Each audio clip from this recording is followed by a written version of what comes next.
Hey, Kendall. Alright, here you go.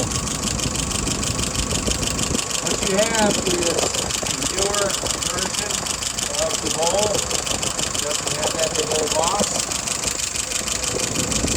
But there are no leaks.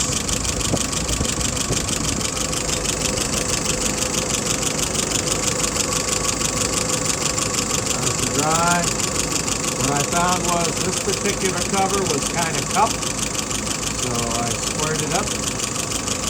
All good to go. Matter of fact, we'll look at some numbers. Idle RPM 680. Fuel pressure 3 and change.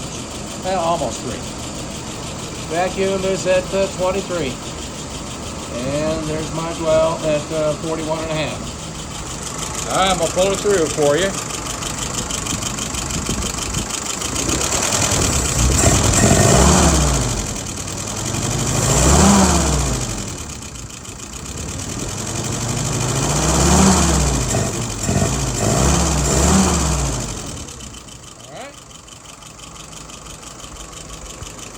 Alright, my friend. I'll get this dried out and back to you. Thanks.